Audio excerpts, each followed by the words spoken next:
I also think bigger than me Okay. because things like this We're being recording done in this the news for whoever will need it in the future or anything like that. So just know that. Welcome everyone. Welcome. This is part 2 of a little series that we're doing called Jesus for Everyone. That if you forgot or you don't know, we're reaffirming our status as a Reconciling in Christ organization. Congregation. So we're looking at issues of gender and sexuality and stuff like that to work through those and figure out where we stand, and hopefully we'll end up at a nice welcoming place. And so last time I talked about who is the Bible for. So I wanted to start not from a defensive place where it's like the Bible's used as a weapon and I'm going to defend myself against it or something. But I just wanted to start from a place that says all of us are called to justice. All of us are called to do the work of God in the world. And we can it's our Bible too. All of us can see ourselves in the Bible. It's not just a Bible for cisgender people or heterosexual people or anything like that. This is a Bible for everybody. This is a shared tradition, and so we're working with this together. We're all in this together, so we can all see ourselves in the Bible. So for today, though, we are going to turn to that more defensive side of things. So today is, what about those verses? What about those verses? Sometimes these are called the clobber verses.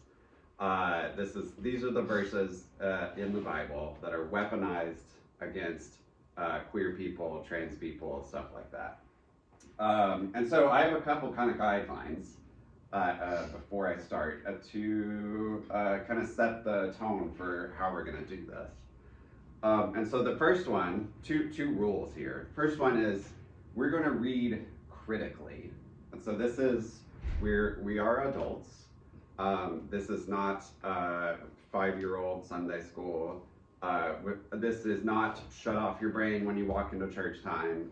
This is all, we're critical thinkers. We are aware of what's going on in the world. We're aware that there's ancient history and times change and there are different contexts. And so we are reading critically. There will be stuff in the ancient world that we don't like. Sometimes the world has gotten better and so we can critique stuff in the ancient world. Still a lot of work to do in the world, but a few things have improved. So we can read critically and we can be aware of that context. We can be aware that we can critique the ancient world. And the second one I want to do, I really like this quote from St. Augustine. He's talking about how do we read the Bible? Is it figurative or is it literal? He just says the method is simply this: anything in divine discourse that cannot be applied literally to behavior that shows integrity or to true faith should be acknowledged as figurative. Integrity of a behavior has to do with the love of God and neighbor. So is it figurative or is it literal? He says the way you know is if it's about love of God and neighbor. So if we are seeing something in the Bible that does not produce the love of God and the love of neighbor, then we're reading it in a way that's not good. Then we need to rethink it.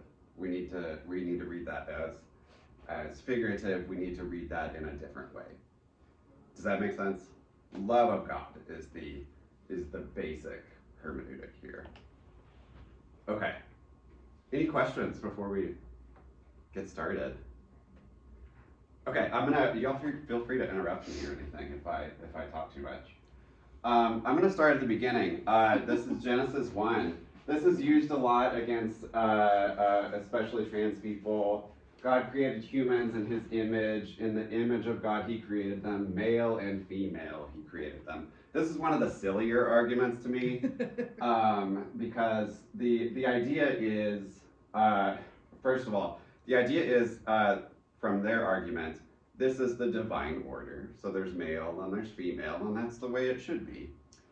I would point out, however, two things. Genesis is not a history book. It is not a science book. It is not a textbook of any sort. So it is not trying to tell us every single gender out there. It's not trying to do that. This Genesis 1 is myth. It is poetry. It is expression. It is art. It is not a science textbook. The other thing I would point out about this is not an exhaustive list. It does not. The rest of the chapter does not go through and say like, and God created antelopes, and God created anteaters in alphabetical order. It does not do that. It is not exhaustive. It is that we're doing a large overall overview, a big picture view of the creation of the world here. So male and female is not an exhaustive list. That's not the only options. That doesn't mean that those options are permanent for people. These are typical options. These are common options, but this is not everything. This is not everything. I would point out also that there are, just like there are creatures that can bridge the gap, like there's like fish in the sea, there are flying fish, there are birds that swim, there are land animals that, that go in the water. Whales evolved from like deer-like creatures that went back into the water, so that's fun. So there are all these little boundary crossing things. There's like nobody. God did not create the world in such a way that everybody has to stay right in their lane. There's always a little bit of crossing over. There's always a little bit of crossing over there with like flying fish and stuff like that. So why can't there be the same if we have that for a species? Why can't there be the same thing with gender? We already know, just like biologically speaking, chromosomally speaking, there is a variety beyond male and female. And so I think that God creates a diversity of genders, just as God creates a diversity of species. The more interesting thing about this is actually the line here, in his image. I think that's the important part here. God created humans in his image. This is not, it's not really like taken up a whole lot in the rest of the Bible, but it's become really important for modern people, I think. Christians talk a lot about Imago Dei, in the image of God. Maybe you will have heard of, there's an Israeli organization called B'Tselem, which means in his image, or in the image, and that's a Palestinian rights organization. This verse about this verse that people use to say, oh no, you can only be male or female, is we can really read this as a way to say, like, I acknowledge God's image in my neighbor. I acknowledge that I see God in the people around me. So I think that's cool. And that God is. Yeah. Sorry, no, go ahead, please. I was just gonna say, and that God is neither male nor female. Sure, yeah. There's no, like, God does, you know, genderless doesn't, bodiless even. Yeah. Apart from when incarnated in Jesus, but like, and so that would actually suggest that if we're in God's image, then we too have a more flexible gender identity. I like that. I like that. Mm-hmm. Question. Yeah. When I hear the male and female, like the anti-trans stuff from Genesis, it's usually the first creation story in one. Do we hear many arguments like that coming from the second creation story, starting at 2:4? I'm certain that people do that. I would have responses to that as well. There's very interesting ways that you can read it. So in Genesis 2, in the second creation story, there's two of them in the Bible, by the way. I don't know if everybody knows that. Genesis 1 is one, and Genesis 2 is a second creation story. In Genesis 2, God creates Adam, and then there's a little bit of like trial and error. God's like, Adam is lonely, so let's give him some animals. So now he's got animals, but that didn't really work. He's still lonely. So now let's create a woman. And so then we have Adam and Eve. And so humans are meant to live together in community and stuff like that. So How that's did I cool. forget? But it's not Adam and Steve. It's not Adam and Steve. But the way there is a lot of biblical scholars have pointed out that before, like, Eve is created from Adam. So what does that mean about Adam's primordial state? What was Adam at the beginning? Is this like a dual androgynous human that is separated into male and female? Or is this a man and somehow a woman is created from a man? Right. Like even in the second creation story in Genesis, we can read this in ways where it's like, in the beginning, male and female were all one, and then later we were divided, something like that. So that's a possibility that's out there. There's some like Plato or Aristotle stuff that people turn to with that too, but I'm not an expert in that work. But okay, so that's Genesis 1. I got let's see. I'm gonna fly through these. I could teach a class on all of these. Okay, so big content warning for sexual violence on this one. So Sodom and Gomorrah is not a fun story. Sodom and Gomorrah are towns that have been condemned to destruction. So before the story even starts, they're already condemned to destruction. So whatever they do in the story is not the cause of it, right? So like they are already condemned. They are not like doing something and then condemned after that. So they're condemned to destruction. 2 angels show up at Lot's house, and the men of Sodom want to get to know them. So some people say, oh, these angels, these are strangers. These are from out of town. Maybe they just want to know who they are. Maybe that's all it is. But that's probably not what know means here. like I mentioned, this is not first grade Sunday school, so no means sexual stuff. This is sexual. They want to do sexual violence against these 2 strangers. This is obviously awful. The storyteller telling the story thinks this is awful. As we're being critical thinkers, we need to remember that sometimes there are negative role models in the Bible. Just because it's in the Bible does not mean that you should emulate it. So what did they do? Lot offers his own daughters instead of the men who are his guests, but they don't want that. They want the men instead. They want sexual violence against the strangers. And then the angels, the strangers, the angels make the men blind, and that sends them off. And that's how that gets resolved. But there's more to the story, so put a pin on that. So first of all, it's the men of the city and the 2 angels. So that's all male, I guess.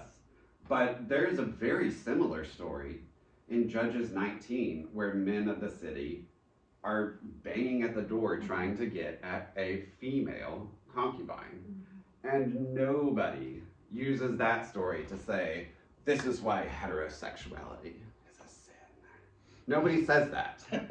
Nobody says that. So at the very least, we should be consistent. Like, if you're picking one story about a town banging down the door to do sexual violence, then it's got to be, use the same hermeneutic for both of them. Let's be consistent at least. So Judges 19 has a very similar thing here. And so what that should tell us then is that it's the sexual violence that's the problem here. It's not the genders that are the problem. In Judges 19 and in Genesis 19, in both of them, it is the sexual violence that is condemned. It is the sexual violence that is the problem here. And in particular, in Genesis 19, I'll point out that the attempted victims here are angels, but they're also strangers. So this is about mistreatment of strangers. This is about inhospitality. So when we talk about like, oh, who is a sodomite or something like that, who is the real sodomite? It's going to be somebody who mistreats strangers. An immigrant, sorry. It's going to be it's going to be somebody who does not care for immigrants. It's going to be something like that. I think the real message here is like we need to care for people who are different from us. I think that's important. So I would say those are the real sodomites. But there is a part of the story that people don't read, and it's actually the point of the story. So it keeps going. It keeps going. Lot and his daughters escape. His wife turns into salt, because magic. And she looks back and she turns into salt because God doesn't like that. But so now they're like sitting in a cave, Lot and his two daughters. And his two daughters are like, we're not like in town anymore. We don't have all the boys. How are we going to start a family?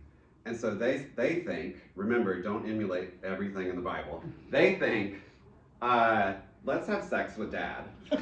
And so they get Lot drunk, and they each have sex with him in order to produce children. So they will have a family. They will live into a normative life with children and stuff like that.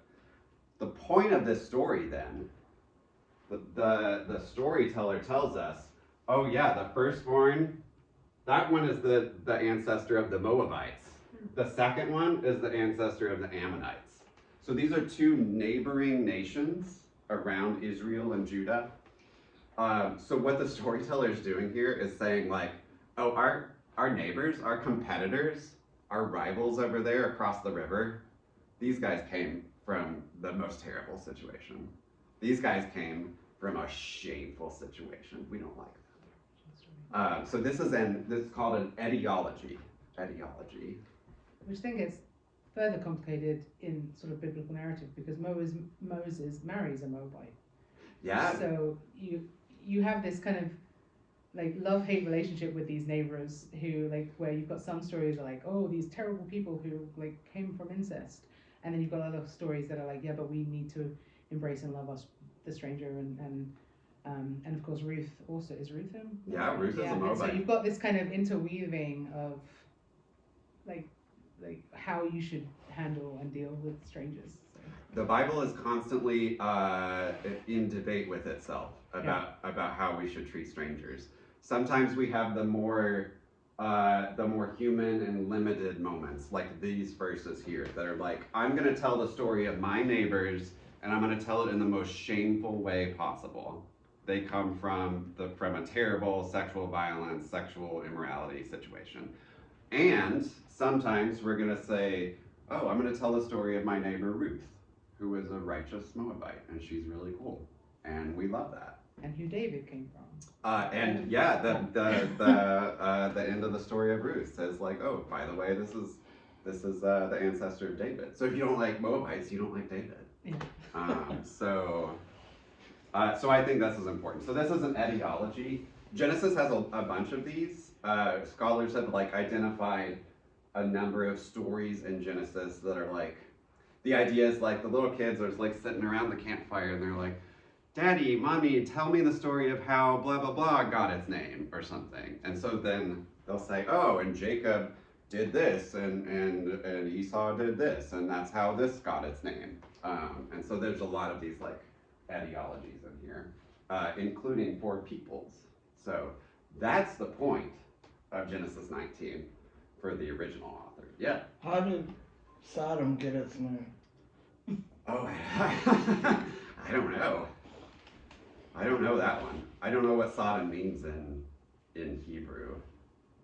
It may have its own meaning, or it may come from some earlier. Maybe I was Semitic taught word. that it meant sexuality with the same sex. Maybe not. It had nothing to do with that at the beginning. Yeah, it's the other way around. I It's would that's guess. named after that. If I were to guess, Kurt, I would guess that the names of the cities came first. Yeah. And people assigned those definitions to them afterwards. Okay. Even in the Bible, so an important question to ask is like, how is Sodom and Gomorrah remembered? through history. Mhm. When we look at how the Bible itself talks about Sodom and Gomorrah, it's never like, ew, those evil gays. It's always like, these people are really bad. It's just like they are a prototype for the most evil population. Like, they're inhospitable, they're greedy, they're terrible people. Only in like the medieval period do we actually get talk of any kind of like same-sex stuff with this. So sodomy as a term, as a criminal offense or something, is invented in the medieval era based on misreadings of Genesis 19. So I just quickly Googled Sodom and Gomorrah in the Hebrew, and it obviously Google's always right, but it generally means, Sodom generally means like burnt or scorched, and Gomorrah is like deep water, like a marsh. Which is how they existed Yeah. together. Yeah. Mm. So it's almost, and who knows if they were real towns? You know, it's kind of Yeah, mythical, we don't know for sure. may have been named after the story they were trying to tell. You know. Yeah, Genesis again is not a history book, so this is not. It honestly sounds like the Inquirer, like, oh, well, this person said, and they said, well, that sounds like a really interesting story, we want someone to keep reading this, so we're just gonna put it in there. Yeah. It just sounds like gossip. It's a little bit like that. Okay. I have a lot to get through. I'm gonna keep moving. I want to do one more thing in the Hebrew Bible and just talk about our favorite text. We all love legal material in the Bible. I know we all love sitting down for our nightly devotionals with Leviticus or whatever. So there's a couple things in legal texts that people turn to, that people use to weaponize the Bible against queer people and trans people. One of them is like this no cross-dressing kind of verse. A woman shall not wear a man's apparel, nor shall a man put on a woman's garment. So we got to keep an orderly creation. There's male and there's female, and we have order, and there's not chaos like intermingling and stuff like that. The other one is, of course, that you shall not lie with a male as with a woman. It is an abomination. That's a favorite. They love that one. So a couple things about this. First of all, what are we talking about with this? It actually says, with a male, you shall not lie the lyings of a woman. With a male, you shall not lie the lyings of a woman. What does that mean? Yeah. Nobody knows what that means. What is the lying? How would I know if I did the lyings of a woman? So that could mean, most people assume it means it's sex. So it's probably some kind of penetrative sex. Is it taking the bottom role? Is it taking the top role? Is it doing it to somebody else? Is it letting it be done to you? We don't really know. There is debate about what this means. People don't really know what this is about. And so two broad points about this. First of all, in both of these verses, it's called, the Hebrew word is toeva. In Deuteronomy, it's translated abhorrent. In Leviticus, it's translated abomination, but it's the same word here, toeva. So what does that mean? It's not sin. Hebrew has a word for sin. This is not it. This is a cultural taboo. This is a cultural taboo. So the stakes here are different. It's not like you're going to hell if you do this. It is a violation of communal norms if you do this. Nothing in the legal texts of the Hebrew Bible talks about hell. Maybe that's surprising, I don't know. But hell is a later development in the history of the traditions of the Bible. Hell is never going to hell forever is not the stakes of this. So this is a ritual taboo. This is a cultural taboo. This is not something that like mars your soul from the inside out forever or something like that. And more important, I think, is that this is where I want to say, hopefully we've improved from this. Maybe not as much as we should, but this is based in sexist ideas. Both of these are about protecting men's masculinity. There are so many rules in the Hebrew Bible for men in order to protect their masculinity. There's not as many rules for women, but that doesn't mean like that's just because men's sexuality is so important and so fragile that we have to protect it.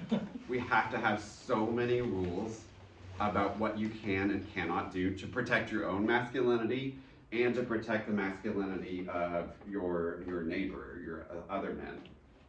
And so when it says like, a woman shall not wear a man's apparel, a man shall not put on a woman's garment, this is like, keep them separate. This is a protect men's integrity to be men, and women can't have that. So that's not great. I don't like that. And don't lie with a male as with a woman. This is about protecting men's masculinity. Don't let a man become a woman. This chapter is full, Leviticus 18 is full of prohibitions. That's like, you man, don't sleep with this, don't do this sexual thing, don't do this sexual thing, all to men. The only verse in there that has a prohibition for women is the one that says, don't have sex with animals.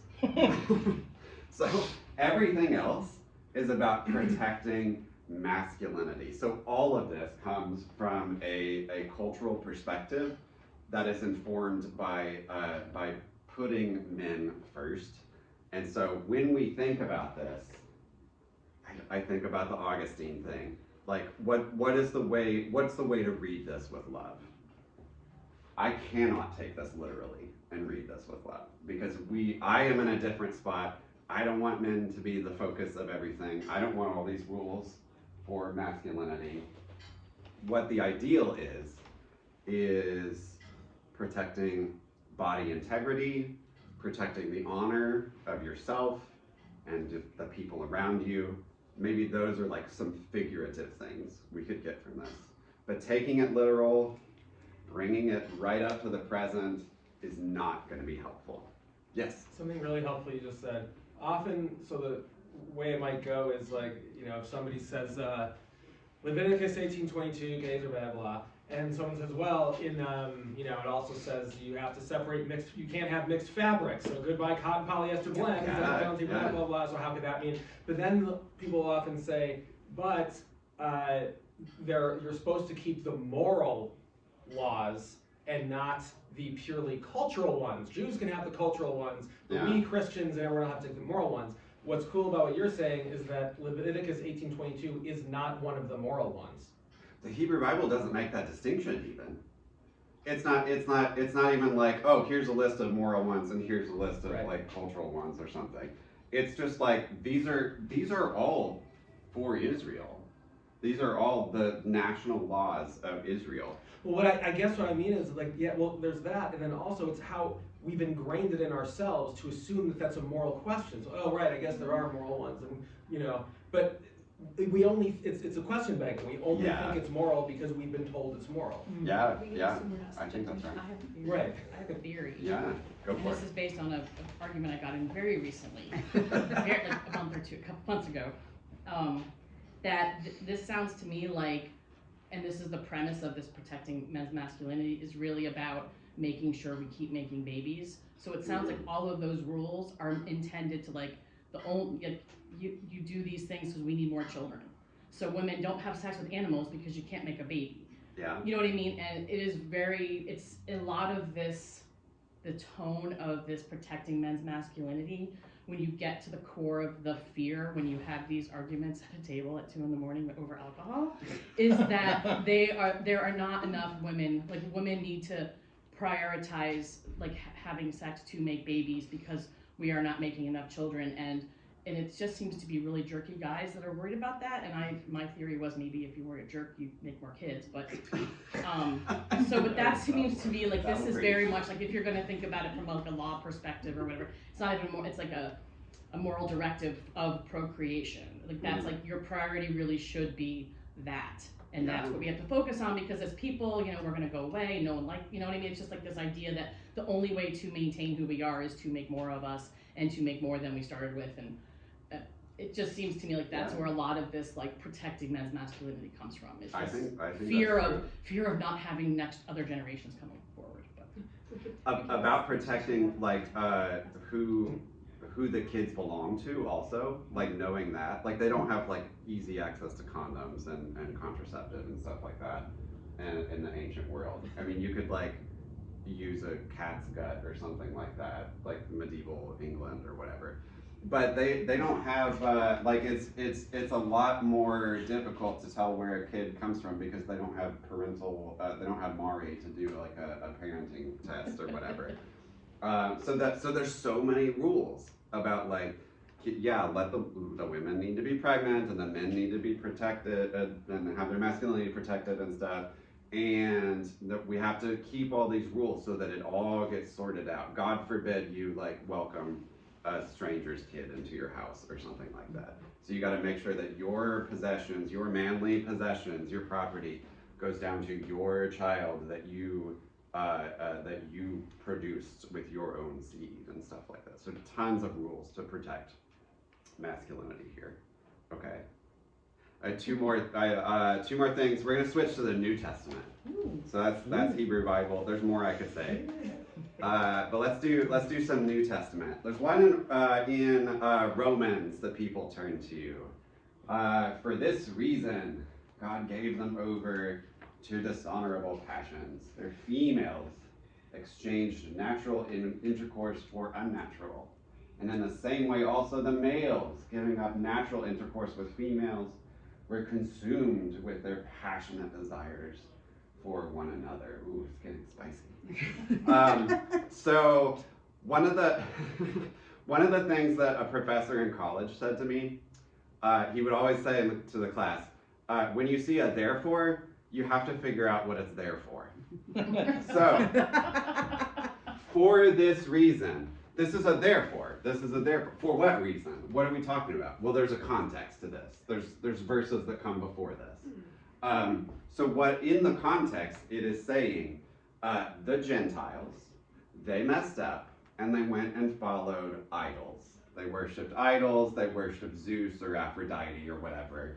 Paul doesn't like that. Paul's writing this, he doesn't like that. The Jesus tradition doesn't usually like idolatry and stuff. So we don't like that. Therefore, because they did that, because they worshipped idols, God gave them over to dishonorable passions. So it is important to note the cause and effect here. The crime here is not the dishonorable passions, that's the punishment. God, they are being idolatrous, and therefore God is just saying, okay, whatever, I'm gonna get you out, just do whatever. I'm gonna let you go hog wild. That's the punishment for it. So nobody today uses this verse to say like, oh, you're gay because you worshipped Aphrodite. Nobody says that. That's the logic of this verse. I mean, I wouldn't really care if that was the reason. I wouldn't say that's moral implication. Yeah. No, so if we're really following the logic of this verse, that's what we would say. But that's like nobody's thinking that. Nobody's thinking that. Oh, you worshipped you worshipped blah blah blah God or something. That's why you're trans. No, nobody's thinking that. So we have to at least like think of what's the context here. Let's put this in context. Let's figure out what it's saying. Paul clearly has some idea of nature, like the natural order of things. There is the way that women should behave naturally, the way that men should behave naturally. Also note, this is the only place in the Bible where female same-sex intimacy is mentioned. In all the stuff that we talked about, Sodom and Gomorrah and Genesis, the law, lesbians aren't mentioned. Good free pass. Yeah, we got away with that. There's so many rules for men to protect masculinity and stuff. but they just totally lesbians just totally slip their mind. So this is the only place in the entire Bible where it mentions even the possibility that women might do sexy things with one another. And that word natural that Yeah. he uses there, other places that Paul specifically uses the same word natural is when he's talking about women naturally have long hair and men naturally have short hair, which obviously we know is not true. And so natural order then gets readjusted to become a cultural or normative order Yeah. rather than actually natural law, which is what people have tried to use it as to say that this is a law of nature, which it really isn't. If it's talking about hair, then Yeah, we should really question Paul's ideas of natural order here. Yeah. So he clearly has ideas in mind, and so it's just what's the background here? Some people say that giving up the natural order of things is not switching the gender of who you're having sex with, but it's actually having too much sex. You are not contained anymore. You're not having any self-control. You're just going overboard and having sex with anybody. Maybe that's it. I don't know. But this is a natural order idea that maybe does not fit with the modern world here. This is not this is not a critique of same-sex marriage today, because it has nothing to do with that. This is, they worshipped Aphrodite and therefore they did dishonorable sexy things. We can bring Greek philosophy into this some other day. Natural orders. and then in the next chapter it's kind of a bait and switch, because then he's like, oh look, oh you're about to say this? Yes. Sorry, never mind. Yes. I'll stop. This isn't the straight A student anymore. You're the straight A student now. In the very next chapter, he's pulling the audience in. He's like, oh, the Gentiles did all this crap. They did this. That's why they're wrong. And then in the very next chapter, he's like, in passing judgment on another, you condemn yourself because you are doing the very same thing. If you read this in context, the whole point is just saying, we are all messed up. If you are judging others for their sexual crimes, you have stuff going on too. We all need Jesus, is what he's going to say in chapter 3. All have sinned and fall short of the glory of God. Yeah. Yeah. That is still a problematic reasoning to use. I mean, yeah. Because it means that it's sinful. We're all sinful, but not because of that. Yes. Yeah. So I'd be hesitant to use we all have sins. Some people are gay and other people are other things.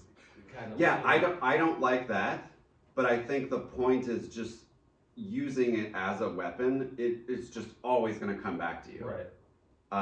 With the whole point of this chapter is when you're pointing a finger, you got 3 of them pointing right back at you. I think that's the idea here. So when people yell this at me from a pulpit or something, I'm like, did you keep reading? Did you see the rest of it? Because you have issues. I think Yeah. I can't back this up biblically completely, but starting where you started, God starts with a more universal perspective that we are created good, all of us, and then kind of moves into particularity, and you've got the Tower of Babel and just some different things that love diversity. And that's not how Plato works, right? Plato's always like, if we can all just get to the same, there are universal truths that are up there. I mean, Whitehead, right? And if we could just all get out of the particular and get up here to these universal truths, we'd be okay. But I think that perhaps true with ethics, but Christian ethics building on it, we start big and then we broaden into diversity everywhere, which I kind of love. So when I hear natural order also, I'm like, well, Paul, you have some influence of some Greek philosophy going on there, but that is in conversation with ancient Jewish ethics for me also. And Jesus obviously wants us to think critically about stuff, which is why he has all these really annoying parables.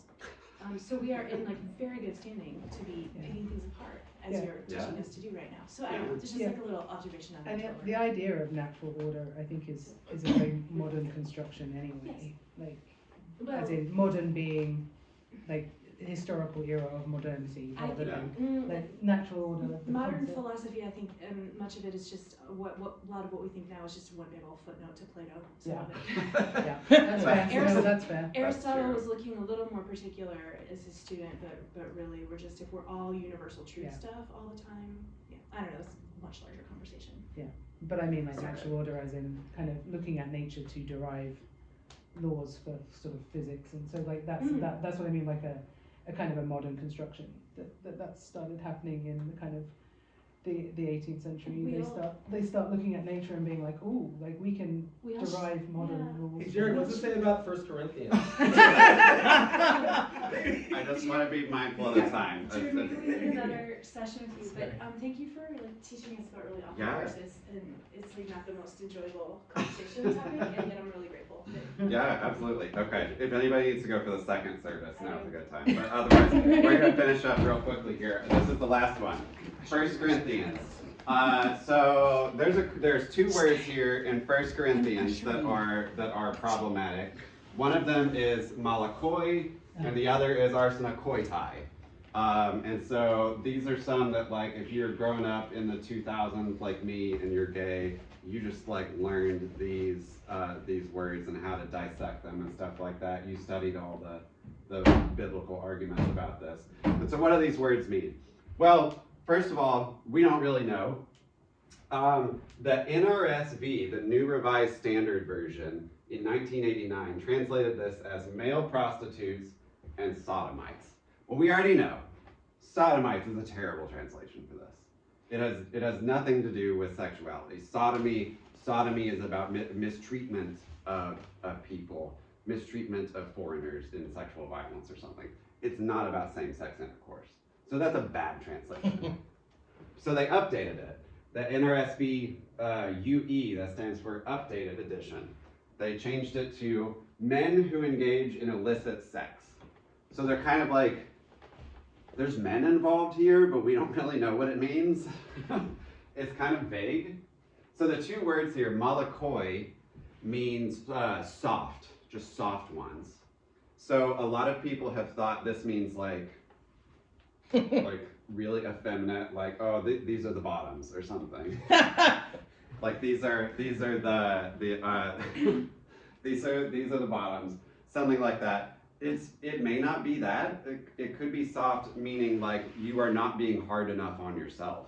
You are not having enough self-control. You're being soft by just doing whatever you want and having sex with whoever and being excessive with it. Remember, like self-control, controlling your body is going to be a big value for the ancient world here. And so that's a possible meaning here. Arsenokoitai is from two words. Arsen means man, koitai means bed. This is a neologism. This word has never appeared before this moment. Paul invented this word. Arsen means man, koitai means bed. So this is like a man better. What is a man better? I don't know. It's probably Paul is using the Greek translation of that Leviticus verse, because the word koitai is in there. Don't do the bedding of a woman with a man or something like that. But we still don't really know what this is saying. It could be we're grouping it with like adulterers and maybe this sexual thing. So maybe it's a bad sexual thing. It could be more monetary, because the thing that comes next is thieves and the greedy. So maybe this is people who are taking advantage of people for sex for money, something like that. The point is that we really don't know. Some translations have put the word homosexuals for one of these words, and it's just wrong. It's just historically wrong. We don't know what is going on with this. This is just a vice. This is called a vice list in biblical studies. We just have a list of all these people: sexually immoral, idolaters, blah. These people. None of these are expanded upon. None of these are defined.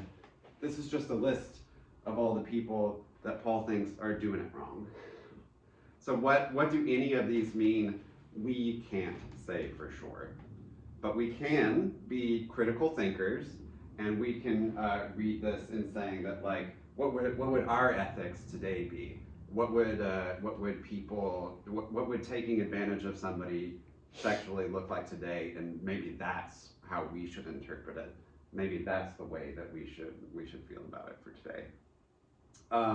Also, these are again protecting masculinity. So if the male prostitutes, if the soft ones, if they are the bottoms or something, if they're the sort of soft, then it's like, oh, don't be a bottom because that messes up your masculinity.